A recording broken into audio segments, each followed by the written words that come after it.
నమస్తే అండి. ఈరోజు మన ఛానల్లో ఏంటంటే రవ్వ లడ్లు చున్నుండలు అండి. ప్యాక్ చేసిన నిలవ స్టాక్ ఉంటుంది, రుచిగా ఉంటుంది, టేస్టీగా ఉంటాయి. స్ట్రీట్ షాప్ల కంటే భిన్నంగా రుచిగా ఉంటుంది. నోట్లో వేసుకుంటే వెన్నలా కరిపోద్ది. చాలా ఈజీ, చాలా సింపుల్ అండి. ఇవి ఎలాగన్నది చూపిస్తారా అండి. ఇప్పుడు మినువులు తీసుకోవాలండి. కేజీ తీసుకోవచ్చు, అర కేజీ తీసుకోవచ్చు. నిదానంగా మంట మీద దూరగా మనం ఇలా వేయించుకోవాలి. మ్యాక్సిమం 20 నిమిషాలైనా పట్టిద్దండి. నిదానంగా వేయించుకుంటేనే మినువులు అన్నది మనకి లోన కూడా వేగుతాయి. వేయించుకొని ఇలాగా పక్కన పెట్టేసి కొంచెం దాంట్లోకి మనం బియ్యం వేసి పక్కన పెట్టేసి ఆరబెడదాం. బెల్లం తీసుకొని ఇలాగ కొట్టుకోవాలి. అర కేజీ బెల్లం, కేజీకి కేజీ బెల్లం. కొబ్బరి ఇలాగా కొంచెం మన క్వాలిటీని బట్టి కట్ చేసి పెట్టుకోవచ్చు అండి. యాలకుల పొడి ఒక స్పూన్ తీసుకోవాలి. ముందు మినుములు అన్నది గ్రైండ్ చేసుకోవాలి. మిషన్కి ఇచ్చుకోవచ్చు, గ్రైండ్ చేసుకోవచ్చు. మినుములు పట్టుకున్న తర్వాత బెల్లము, కొబ్బరి వేసి కొంచెం పిండేసి గ్రైండ్ చేసేయాలి. బెల్లం అలాగా గ్రైండ్ చేసుకుంటూ దీంట్లో కలిపేసుకోవాలండి. అప్పుడే కలిసిపోయింది, లేకపోతే కలవదు. ఇలాగా బెల్లం అంతా మనము కలుపుకున్న తర్వాత నెయ్యి అన్నది పోసుకోవాలి. నాకు ఈ నెయ్యి మొత్తం సరిపోయిద్దండి లడ్డూలన్నిటికీ, అదే నేను పోయలేదు. అంతా ఇలా కలిపేసుకొని నిదానంగా లడ్డూ చుట్టుకోవాలండి. లడ్డు ఈజీగా వచ్చింది, సింపుల్గా వచ్చింది, చాలా రుచిగా ఉంటుంది, గట్టిగా కూడా లడ్డు ఉంటుంది.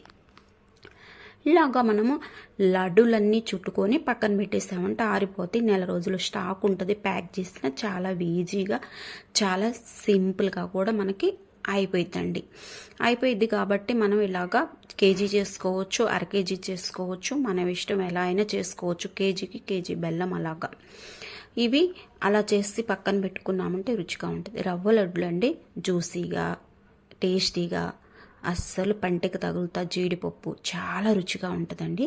ముందు 100 గ్రాములు నెయ్యి తీసుకోవాలి. జీడిపప్పు మీ యాక్షన్ అండి, ఎంతైనా వేసుకోవచ్చు. నేను 50 గ్రాములు పప్పు తీసుకున్నానండి. పప్పు తీసుకున్న తర్వాత దూరగా ముందు వేయించుకోవాలి. నిదానంగా మనము లో ఫ్లేమ్లో పెట్టి కిస్మిస్లు కూడా తీసుకొని వేయించుకొని పక్కన పెట్టేసుకోవాలి. దీంట్లోకి 1 కప్పు రవ్వ, 1/2 కప్పు వెండి కొబ్బరి తీసుకున్న, తురిమిన వెండి కొబ్బరి ఇలాగ నిదానంగా బ్రౌన్ కలర్ వచ్చేలాగా నేతిలోనే వేయించుకోవాలండి.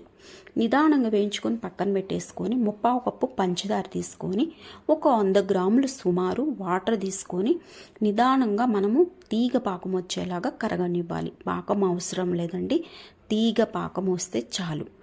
ఇలా తీగ పాకం వచ్చిన దాంట్లోకి మనము వేయించుకున్న రవ్వని వేసేయాలి. ఆ వేడి మీదే వేసేయాలి. వేసి మనం కలిపేసేయాలండి. మనం వేయించుకున్న జీడిపప్పు, ఈ రవ్వ కలిపేసామంటే గట్టిగా అయిపోయింది. పక్కన ఆరనిచ్చామంటే గోరువెచ్చగా ఉన్నప్పుడే లడ్డూ చుట్టాలండి. ఆరిపోతే లడ్డూ రాదు. గోరువెచ్చగా మనకి పక్కన వేడిగా చేయి కాలిపోయింది కాబట్టి కొంచెం ఆరనిచ్చామంటే గోరువెచ్చగా అయింది. అప్పుడు లడ్డూ చుట్టామంటే ఈజీగా లడ్డు వచ్చిందండి. కొంచెము దీంట్లోకి యాలకుల పొడి వేసామంటే చాలా టేస్టీగా, రుచిగా కూడా ఉంటుంది. ఇలా లడ్డూ చుట్టామంటే గోరువెచ్చగా లడ్డు వచ్చింది. మనకి జ్యూసీగా తింటున్నా కూడా స్ట్రీట్ షాప్లో లాగా భిన్నంగా వచ్చిందండి. ఇలాగ నువ్వు కేజీ చేసుకోవచ్చు, అర కేజీ చేసుకోవచ్చు. నేను ఇలాగా చేశాను.